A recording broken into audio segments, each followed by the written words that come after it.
Hello बच्चों, let's read this question. So this question says the speed of light will be minimum while passing through. ठीक है, speed of light देखिए आपकी minimum होगी किस case में, ये आपको पता है। ऑलराइट, तो चलिए बच्चों इस क्वेश्चन का की कॉन्सेप्ट आप क्या लिख सकते हैं। The key concept of this question is our speed of light. लिख लीजिए, क्या लिख लीजिए आपका speed of light will be the key concept of this question. ठीक है, स्पीड ऑफ लाइट आपकी कहाँ पर मिनिमम होगी हमें ये बताना है। अब देखिए बच्चों स्पीड ऑफ लाइट को हम कैसे डिफाइन करते हैं।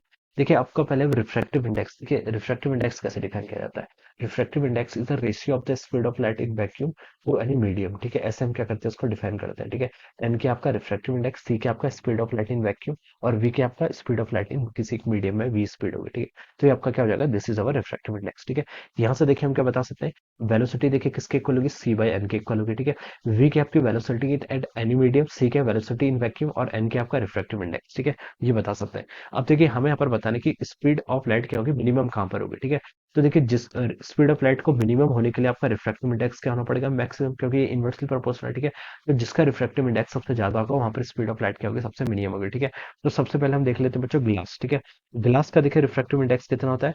ग्लास का रिफ्रैक्टिव इंडेक्स की अगर हम बात करें, रिफ्रैक्टिव इंडेक्स ऑफ ग्लास, इसकी वैल्यू देखिए आपकी अप्रोक्सीमेटली 1.6 के इक्वल होती है। ठीक है, 1.6 के इक्वल होती है। फिर आता है आपका देखिए वाटर, वाटर का रिफ्रैक्टिव इंडेक्स 4/3 के इक्वल होता है, यानी कि अराउंड 1.33 के इक्वल होता है। ठीक है, एयर, एयर का रिफ्रैक्टिव इंडेक्स देखिए कितना होता है, प्रैक्टिकली हम 1 के इक्वल ले लेते हैं। ठीक है, 1 से थोड़ा ज्यादा होता है बट प्रैक्टिकली हम 1 के इक्वल ले लेते हैं। ठीक है, तो 1 के इक्वल होगा। वैक्यूम का रिफ्रैक्टिव इंडेक्स भी 1 के इक्वल ही होता है। ठीक है, तो ये हम बता सकते हैं। ठीक है, तो देखिए जिसका रिफ्रैक्टिव इंडेक्स सबसे ज्यादा, वहां पर आपकी स्पीड ऑफ लाइट क्या होगी, सबसे कम होगी। ठीक है, तो सबसे ज्यादा किसका रिफ्रैक्टिव इंडेक्स है, ग्लास का, तो हम बता सकते हैं ग्लास के केस में क्या होगी आपकी स्पीड ऑफ लाइट क्या होगी, सबसे ग्लास के केस में बता सकते हैं स्पीड ऑफ लाइट क्या होगी, सबसे लीस्ट होगी या फिर मिनिमम होगी। ठीक है, तो देखिए इसका कौन सा ऑप्शन करेक्ट होना चाहिए आपका, ए ऑप्शन। तो हम बता सकते हैं कि जो इसका ऑप्शन ए होगा, this will be the right answer of this question. ठीक है, this is the correct answer. So I hope you all understood this concept. All the best and thank you.